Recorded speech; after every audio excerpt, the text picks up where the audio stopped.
شریعت کا رستہ دکھاتے چلو، دیے عظمتوں کے جلاتے چلو، شریعت کا رستہ دکھاتے چلو۔ حضرت عبداللہ بن عمر بن عاص رضی اللہ تعالیٰ عنہ یہ حدیث بیان کرنے والے صحابہ میں ایک اعلیٰ مقام رکھتے ہیں، بہت ساری روایات ان سے منقول ہیں۔ وہ فرماتے ہیں کہ ایک مرتبہ ہم حضور اکرم صلی اللہ علیہ وسلم کی خدمت میں مسجد نبوی میں بیٹھے ہوئے تھے۔ آپ صلی اللہ علیہ وسلم نے فرمایا کہ ابھی ابھی جو شخص مسجد میں اس طرف سے داخل ہوگا، یعنی دروازے کی طرف اشارہ کیا، اس طرف سے جو بھی داخل ہوگا وہ جنتی ہے۔ تو حضرت عبداللہ بن عمر بن عاص رضی اللہ تعالیٰ عنہ فرماتے ہیں ہم نے اس دروازے کی طرف نظریں جما لی کہ دیکھتے ہیں کون آتا ہے۔ تو فرمانے لگے کہ تھوڑی دیر گزری تھی کہ ایک صاحب مسجد نبوی میں اس حالت میں داخل ہوئے کہ ان کے چہرے سے وضو کا پانی ٹپک رہا تھا اور بائیں ہاتھ میں انہوں نے جوتے اٹھائے ہوئے تھے۔ آ کر انہوں نے ایک طرف جوتے رکھے اور آرام سے آ کر مجلس میں آ کر بیٹھ گئے۔ تو فرماتے ہیں کہ ہمیں ان پر بڑا رشک ہونے لگا کہ حضور اکرم صلی اللہ علیہ وسلم نے ان کے جنتی ہونے کی بشارت دی ہے۔ ساتھ ہی حضرت عبداللہ بن عمر بن عاص رضی اللہ تعالیٰ عنہ فرماتے ہیں کہ جب مجلس ختم ہو گئی تو میرے دل میں خیال آیا کہ میں ان کو قریب جا کر دیکھوں گا، ان کا حال معلوم کروں گا کہ کون سا ان کا ایسا عمل ہے کہ جس کی بنا پر آپ صلی اللہ علیہ وسلم نے ان کو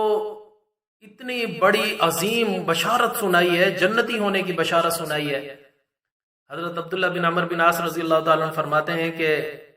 میں ان کے پیچھے ہو گیا، وہ اپنے گھر کی طرف جانے لگے، میں بھی ساتھ ساتھ پیچھے چلنے لگا، یہاں تک کہ راستے میں جب وہ گھر پہنچنے والے تھے میں نے ان کو روکا، میں نے کہا بھائی بات یہ ہے کہ 2-3 دن کے لیے میں آپ کے گھر رہنا چاہتا ہوں، میرے گھر والوں سے تھوڑی کسی بات پر انبن ہو گئی ہے، کیا آپ مجھے مہمان کے طور پر رہنا مناسب سمجھیں گے؟ تو وہ کہنے لگے کوئی مسئلہ ہی نہیں ہے، اجازت دے دی انہوں نے۔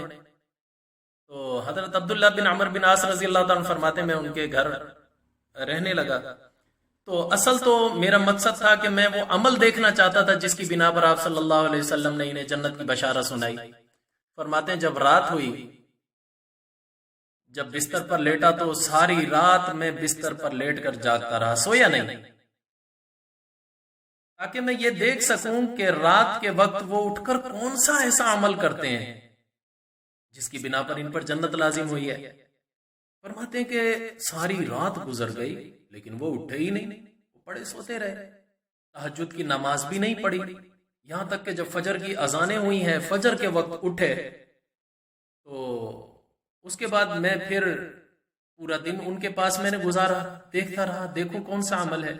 تو سارے دن میں بھی انہوں نے کوئی خاص عمل نہ کیا، نہ کوئی نوافل پڑھے، نہ کوئی ذکر اذکار کیا، نہ کوئی تسبیح، نہ کوئی تلاوت، وہ اپنے کام کاج میں مصروف ہو گئے۔ بس جب نماز کا وقت آتا تو مسجد میں جا کر نماز پڑھ لیتے۔ 2-3 دن کہتے میں وہاں رہا، میں یہ دیکھتا رہا، کوئی خاص عمل مجھے تو کوئی نظر نہ آیا۔ تو میں نے ان سے عرض کیا کہ بھائی اصل بات یہ ہے کہ میری اپنے گھر والوں سے کوئی لڑائی وڑائی نہیں تھی، نبی اکرم صلی اللہ علیہ وسلم نے آپ کے جنتی ہونے کی بشارت دی تھی، تو میں آپ کا وہ عمل دیکھنے کے لیے آیا تھا کہ وہ کون سا عمل آپ کرتے ہیں کہ جس کی بنا پر آپ کو اللہ تعالیٰ نے یہ مقام عطا کیا۔ لیکن میں 2-3 دن آپ کے ساتھ رہا، میں نے دیکھا آپ میں کوئی ایسا خاص عمل تو ہے نہیں، صرف فرائض ادا کرتے ہیں، واجبات ادا کرتے ہیں، اس کے علاوہ نوافل وغیرہ کا بھی آپ کا اہتمام نہیں ہے۔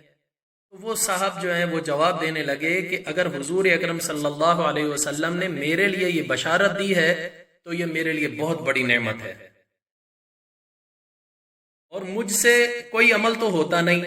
نہ نوافل زیادہ پڑھتا ہوں، ہاں البتہ ایک بات ضرور ہے، وہ یہ کہ میرے دل میں کسی شخص کے بارے میں بغض اور حسد اور عداوت اور نفرت نہیں ہے، شاید اسی بنا پر اللہ تعالیٰ نے مجھے اس بشارت کا مصداق بنا دیا ہے۔ بعض روایت میں اس صاحب کا نام بھی آتا ہے، یہ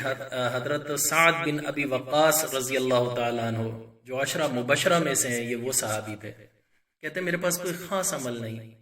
صرف یہی تھا کہ میرا دل صاف ہے، کسی کے بارے میں میرے دل میں کینہ نہیں، بغض نہیں، حسد نہیں۔ تو میرے بھائیوں، دیکھا آپ نے کہ ان کے اعمال ایسے تھے کہ ان میں بہت زیادہ نہ نوافل تھے، نہ ذکر تھے، کچھ بھی نہیں۔ ہاں البتہ دل بغض اور حسد سے پاک تھا، نفرت اور کینے سے پاک تھا، صاف تھا۔ دل انہوں نے اپنا آئینے کی طرح صاف رکھا ہوا تھا، جس کی بنا پر اللہ تعالیٰ نے انہیں یہ مقام عطا کیا۔